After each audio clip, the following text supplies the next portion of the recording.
Hi everybody, Brady the Honest Woodcutter is coming to you once again from my back wood lot. I'm splitting I'm going through this pile of 16 to 18 inch wood and splitting out a load for, well, the customer that ordered the 8 face cords. I've already taken her that one 2 face cord load, so this will be the second of 4. And these are, I wanted you guys to see these white oak rounds that these are the white oak rounds that I noodled the other day. And I wanted you to see how funky this stuff is to split and stack as well, actually. By the way, before I go any further, a big thank you to Mark Davis for, I feel kind of embarrassed actually, but thanks to Mark Davis for pointing out that I was noodling these blocks wrong. You know, I'll tell you something. Let me set this camera up here so I can talk to you. Okay, here we go.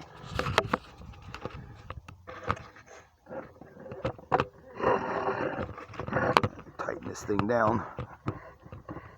I'm using my old tripod today, and I'm turning it the wrong way to tighten it, of course. There it goes. Okay, so, you know, I wanted to bring up the point that I've never really had anybody to guide me. I never really had a dad around we didn't work together. You know, I mean, I had a dad, but he wasn't that active in my life on a day-to-day basis, especially not after I became a teenager, because we had moved from Iowa to Missouri when I was 14, and I didn't see him that much. And so I never had anybody to guide me, so I learned things on my own. And so, you know, despite as many years as I've been in the bush cutting firewood, there's a lot of things that I realize I've done wrong for a lot of years. And noodling, I guess, is one of them. Although I've never really done a lot of noodling. I really don't like noodling, to tell you the truth. I think it's stupid, but sometimes you just need to. You know, I'd rather just pick them up, put them on the truck. But if they're too big, what do you do? You know, then you roll them on. Well, what do you do if they're too big and not rollable? Well, then you got to noodle them. So anyway, thank you, Mark, for pointing that out to me. I will next time I am forced to noodle, which I think I got some more wood on the farm, I got to noodle. I'll try that method. I'm sure you're right. My sidekick Charlie Brooks also pointed it out to me. Says, I would have told you if you'd asked. It's like, well, how am I supposed to ask a question if I don't know there's an answer? I didn't know I was doing anything wrong. So that being said, we're going to split some wood here in a minute. But before I do, I got another point I got to address. I was going to say about this wood here, because of the shape of it, because of how knotty it is. I mean, this was an old tree. That tree had to have been, I'm guessing, 150 years old by the size of it. And it's got a lot, this wood has a lot of character. There's a lot of knots and curly in it, and it's really hard to split, and really hard, and a lot of it don't come out very pretty. And some dumbass would probably tell me that it's not premium because of the shape of the pieces, but I don't go by that. I mean, if it's real gnarly, yes. Here, I'll show you. I'll give you an example.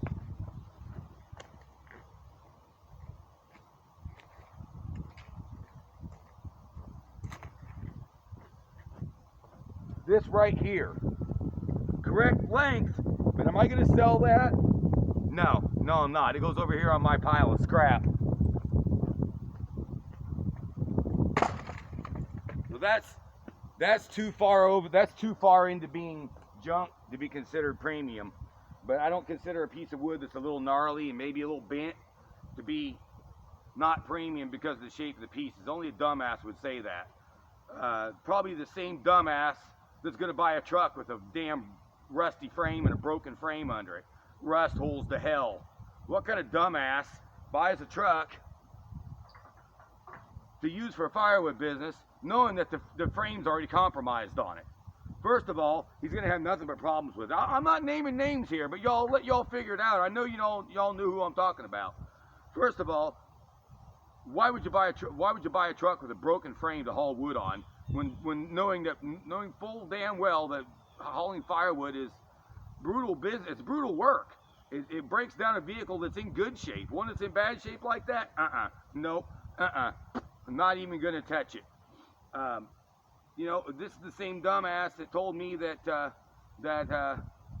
my Holds Forma 660 probably wouldn't last till the end of the year. Well, guess what? I showed it, proved him wrong. Still going strong. I can say so much. I can say so much about this clown.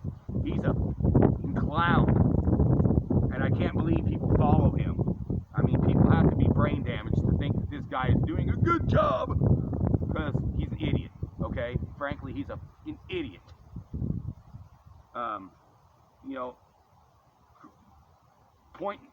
criticizing something like, "Oh, you bought a Chinese saw." Well, guess what? I don't have to suck my brother's dick to get a frickin' saw to use. I got my own shit. So I hate how when I'm in the middle of these rants, how my brain just kind of shuts down for a minute. Like, what was I gonna say?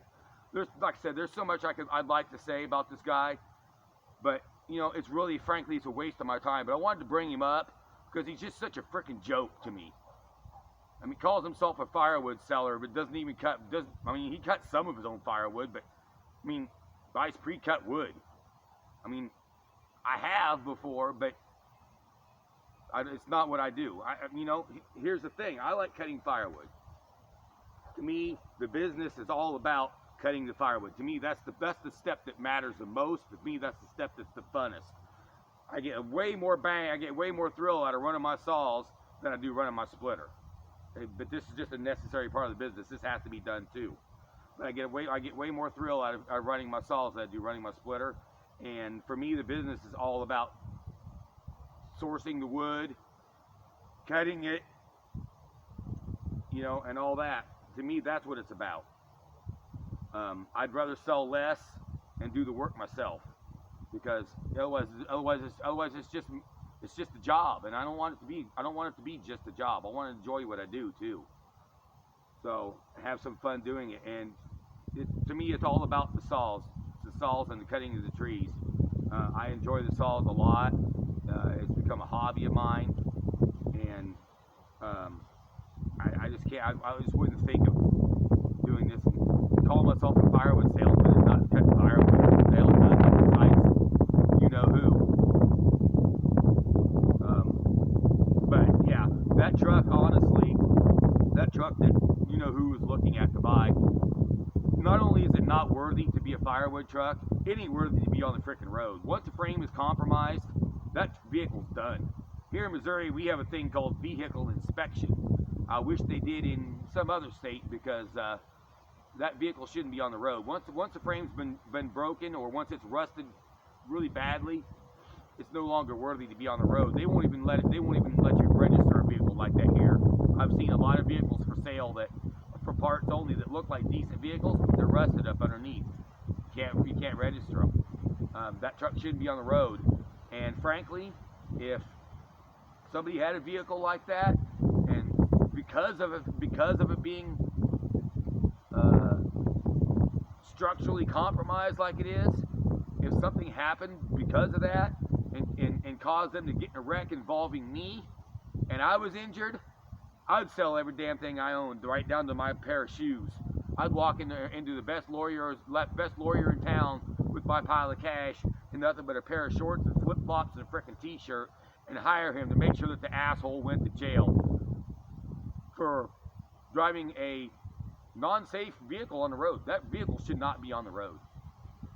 And I would spend the rest of my life haunting that person if he lived in my state. I would.